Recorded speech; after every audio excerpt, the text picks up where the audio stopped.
Hello everyone, welcome to my channel reasoning Adda. मैं गोपाल बेहरा आपके सामने फिर से एक वीडियो लेके आया हूँ। और बेसिकली आज का वीडियो में मैं आपको बताने वाला हूँ जो सेबी का नोटिफिकेशन निकला था ग्रेड ए एग्जाम के लिए, उसका प्लान ऑफ प्रिपरेशन और प्रिपरेशन स्ट्रेटेजी डिस्कशन करने के लिए।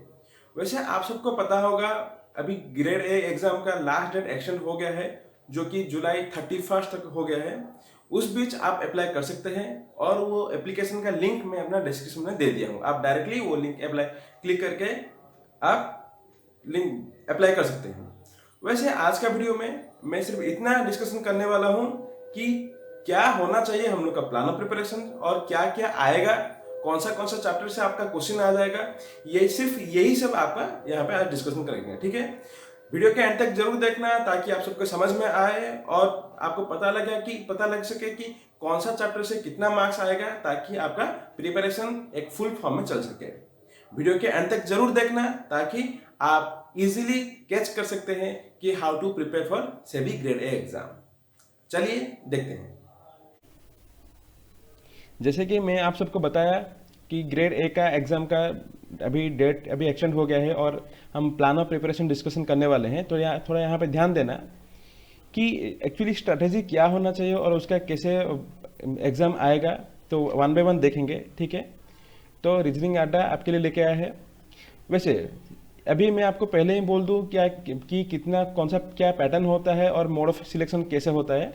आपको अगर बोल दूं तो सभी का अभी 3 फेजेस में आपका एग्जाम होगा, जो कि पहला, और यहाँ पे हम स्पेशली जर्नलिस्ट पोस्ट के लिए देख रहे हैं। ठीक है, तो अगर मैं आपको बोलूँ तो अभी पहला फेज में जो होगा आपका, ये सिर्फ स्क्रीनिंग टेस्ट है पहला फेज। और फेज 2 फेज 3 आपका स्क्रीनिंग नहीं होगा। एक्चुअली यहाँ पे जो सेकेंड फेज में और थर्ड फेज में जो आपका मार्क्स आएगा वही आपका काउंट होगा सिलेक्शन के लिए। तो ये था, ये सिर्फ फेज 1 क्या होता है, हम लोग का स्क्रीनिंग टेस्ट होता है। आपको सिलेक्शन किया जाएगा फेज 2 के लिए जाने में या फिर फेज 3 के लिए जाने के लिए। वैसे अगर पेपर 1 देखें तो पेपर 1 में पेपर 1 आपका 100 मार्क्स का रहेगा और ये दोनों ये पेपर 1 और पेपर 2 दोनों 100 मार्क्स का रहेगा। और पेपर 1 में सिर्फ आपका क्वांट्स आएगा, रीजनिंग आएगा, इंग्लिश आएगा और जीए आएगा, जनरल अवेयरनेस में आपको बोल सकता हूँ। ठीक है, विथ फिनेंशियल सेक्टर के लेके कुछ क्वेश्चन आएगा।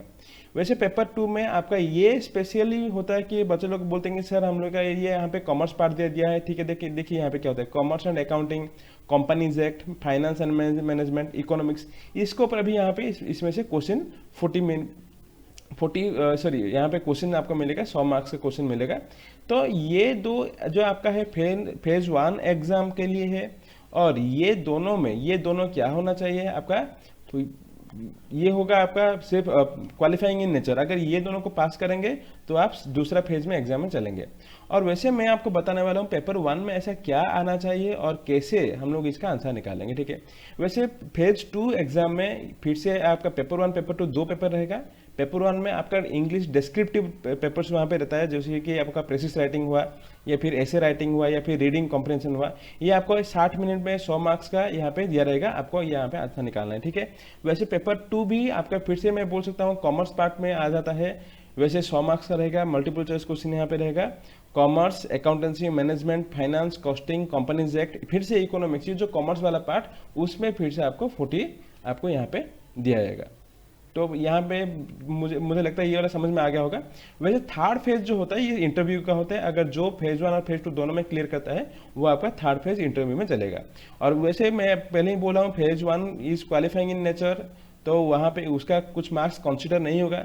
सिर्फ फेज 2 यहाँ पे देखो क्लियरली लिखा हुआ है, phase 2 and interview will be consider for to come up the merit list. Merit list में आपका आने के लिए फेज 2 में अच्छा मार्क्स लाना होगा, वैसे फेज 3 में अच्छा मार्क्स लाना होगा। Weightage of marks obtain in phase 2, मतलब यहाँ पे जो आपका फेज 2 में आपका जो मार्क्स आएगा उसको टोटल 85% कंसिडर किया जाएगा। मान लीजिए आप जितना भी मार्क्स लेके आए हैं, मान लीजिए आप 200, अभी यहाँ पे 200 मार्क्स से अगर आप 160 लेके आते हैं तो 200 मार्क्स को 85% कंसिडर करके 60, अभी 160 कितना परसेंटेज होता है वो अभी यहाँ पे कैलकुलेट होगा।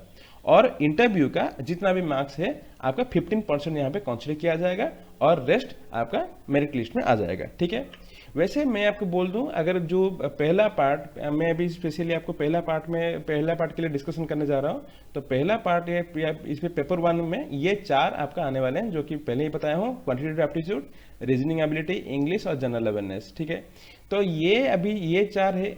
इसका मार्क्स डिस्ट्रीब्यूशन अगर देखेंगे तो मार्क्स डिस्ट्रीब्यूशन फिलहाल अब तक के लिए कुछ भी स्पेसिफिक नहीं आया है, तो मैं आपको बोल सकता हूँ मार्क्स डिस्ट्रीब्यूशन कैसे रहेगा। तो ऐसे हम आशा करते हैं कि बहुत सारे अभी गेस करके बता सकते हैं कि एक एक फेज से 25 मार्क्स का आएगा तो 100 मार्क्स आ जाता है, और ऐसे भी आ सकता है जीए को, जनरल अवेयरनेस को 40 मार्क्स लेके, और क्वांटिटेटिव से एप्टीट्यूड से आपका 20 मार्क्स आएगा, रीजनिंग से 20 मार्क, इंग्लिश में 20 मार्क, ये आ सकता है। ये आपका हो सकता है पॉसिबल मार्क डिस्ट्रीब्यूशन फॉर्मेट, और या फिर ईच सेक्शन से आपके 25 मार्क्स से क्वेश्चन आ सकता है। ठीक है, तो अगर मैं आपको बोलूं कि क्वांटिटेटिव एप्टीट्यूड देखेंगे तो आप दे सकते हैं आपका डीआई से क्वेश्चन आएगा, time and distance, time and work, या फिर एवरेज, ये सारा का सारा जो कि आईबीपीएस क्लर्क लेवल में जो एग्जाम में क्वेश्चन आता है वैसे फॉर्मेट का आपका क्वेश्चन आएगा। और हाँ, यहाँ पे ध्यान दीजिए, अगर आपका डीआई का क्वेश्चन आता है तो स्पेशली डीआई या फिर एक आएगा या फिर मैक्सिमम 2 आएगा, उससे ज़्यादा नहीं आएगा। यहाँ पे हमेशा याद रखिए क्वांटिटेटिव एप्टीट्यूड पर। ठीक है, और बाकी सिंप्लीफिकेशन 2 से 3 मार्क्स आ सकता है, या फिर आपका मैं बोल सकता हूँ हम लोग जो बोलते हैं क्वाड्रेटिक इक्वेशन, उसमें से 2 से 3 मार्क्स आ सकता है। तो इसका अगर हो सके तो कहीं से देख लेना, क्वांटिटेटिव एप्टीट्यूड से आपको पता चल जाएगा कि जैसे कि मैं बोला हूँ कि क्लर्क के लिए जैसे एग्जाम पैटर्न होता है वही फॉर्मेट में आ सकता है। मैं आज आपके लिए डिस्कशन करने वाला हूँ रीजनिंग एबिलिटी में हमें क्या करना चाहिए, जाके जो कि हम लोग रीजनिंग एबिलिटी, चाहे 20 मार्क अगर आएगा तो हम लोग 20 से 20 मार्क लेके आएंगे, और अगर 25 मार्क आएगा तो हम 25 से 25 लेके आएंगे। ठीक है, चलते हैं आज का वीडियो में देखते हैं।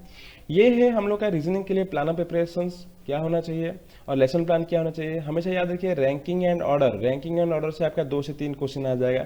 जैसे कि मैं बोल सकता हूँ आपका इंटरचेंज वाला क्वेश्चन आ सकता है, या फिर जो कि कंपैरिजन टाइप क्वेश्चन मैं आपको बताया था। वैसे मैं अपना लास्ट रैंकिंग जो बताया था वो वीडियोज में बताया था कि कंपैरिजन टाइप क्वेश्चन क्या होता है, जैसे कि A is taller than B और A is secure than more marks than B. तो ऐसे आपका ये कंपैरिजन टाइप का क्वेश्चन आ सकता है, या फिर रैंकिंग एंड ऑर्डर का क्वेश्चन जो आपका एक्सचेंज वाला हुआ, मिनिमम मैक्सिमम कंडीशन हुआ, वो जो कि मैं आपको वीडियो में दिया हूँ वही टाइप का क्वेश्चन आ सकता है। ठीक है, वैसे अगर ये बोलूँ तो ब्लड रिलेशन में भी अगर आप देखेंगे तो 2 से 3 क्वेश्चन आ ही जाएगा। एक आशा करता हूँ इसमें से पॉइंटिंग क्वेश्चन आ सकता है, और क्या हो सकता है, पॉइंटिंग हुआ, या फिर आपका मैं बोल सकता हूँ कि जो हम लोग का कोडेड फॉर्मेट रहता है, कोडेड फॉर्मेट वो आपका हो सकता है। ठीक है, यहाँ पे आपका डायरेक्टली पॉइंटिंग हो सकता है, या फिर आपका कोडेड क्वेश्चन आ सकता है। यहाँ पे थोड़ा ध्यान देना, 2 से 3 क्वेश्चन। वैसे डायरेक्शन टेस्ट भी आपका कोडेड नहीं आएगा, यहाँ पे नॉर्मल डायरेक्शन क्वेश्चन आएगा, ये बहुत इजी रहेगा। वैसे इसका लेवल इजी टू मॉडरेट रहेगा, इसका भी लेवल इजी टू मॉडरेट रहेगा, मैक्सिमम हार्ड क्वेश्चन यहाँ पे नहीं पूछेगा। ठीक है, कोडिंग डिकोडिंग से मैक्स टू मैक्स 2 क्वेश्चन, एक या फिर मैं बोल सकता हूँ डायरेक्ट कोडिंग आ सकता है, या फिर आपका नॉर्मल कोडिंग आ सकता है। ये कोडिंग डिकोडिंग से एक से 2 क्वेश्चन आएगा। वैसे वर्ड फॉर्मेशन ये क्या होता है, वर्ड फॉर्मेशन से एक क्वेश्चन जरूर आएगा, ये मैं लिख लेता हूँ। वर्ड फॉर्मेशन एक से क्वेश्चन जैसे आएगा, जो कि मैं बता सकता हूँ आपको। यहाँ पे देखिए कैसे आ सकता है ये वाला फॉर्मेट में, using first, third, 7, 10th and 12th letter of the word virtualization a meaningful word can be formed which is the third letter from the left end of the meaningful word formed. ऐसे format का एक question आएगा। अगर ये नहीं आया तो ये वाला फॉर्मेट का आएगा, how many such pairs of letters are there in the word signature, each of which has as many letters between them as in the English alphabet series। तो ये 2 टाइप का क्वेश्चन है।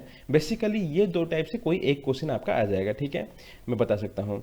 वैसे अगर मैं देखूंगा तो फिर से इनइक्वालिटीज का 2 क्वेश्चन आ सकता है। यहाँ पे सिलोजिज्म्स का एनी हाउ क्वेश्चन से आएगा आपका 2 से 3 क्वेश्चन आएगा। वैसे मैं आपको बता दूं सिलोजिज्म्स के नॉर्मल क्वेश्चन एक आएगा, तो आपका few, only, a few, only, ये वाला यूज करके आपका 2 क्वेश्चन आ जाएगा। तो यहाँ पे थोड़ा ध्यान देना, देख लेना सिलोजिज्म्स का 2 से 3 क्वेश्चन, और कॉन्सेप्ट समझ में आ जाना चाहिए, क्योंकि इसमें से few, only, a few question आपको पूछेगा ही पूछेगा। वैसे अगर देखूँ तो लीनियर एंड कॉम्प्लेक्स अरेंजमेंट इसमें से आएगा। लीनियर मतलब कि मैं बोल सकता हूँ कि आपका सिंगल रो वाला एग्जाम्पल आपका आ सकता है, ऐसे आ सकते हैं। या फिर कॉम्प्लेक्स अरेंजमेंट मतलब सर्कुलर हुआ, या फिर आपका रेक्टेंगुलर हुआ, आजकल ट्रायंगुलर भी पूछ सकता है। तो ये आपका डिफरेंट टाइप्स ऑफ क्वेश्चन यहाँ पे आ जाएगा, ठीक है। तो मैक्स टू मैक्स एक सेट ही क्वेश्चन पूछा और वो एक सेट में 3 से 5 क्वेश्चन ज़्यादा से ज़्यादा रहेगा। तो यहाँ पे डरने के लिए कोई जरूरत नहीं है, यहाँ पे इजी आपका क्वेश्चन रहेगा, ये यहाँ पे मॉडरेट आपका नहीं रहेगा, सिंपली मैं इजी रहेगा आपको बोल देता हूँ। यहाँ पे अगर मैं पजल देखूँ तो पजल में आपका क्या आ जाएगा, सिर्फ एक सेट आएगा, एक सेट में 5 क्वेश्चन मैक्स टू मैक्स रहेगा।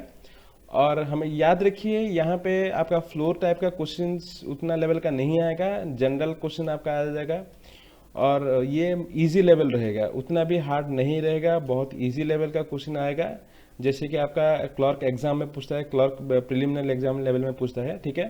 तो ये था आपका total format to get the full marks in reasoning for SEBI grade A exam. आशा करता हूँ ये अगर आप ये फॉर्मेट में अगर आप चलेंगे तो आप इजीली क्लियर कर पाएंगे, ठीक है।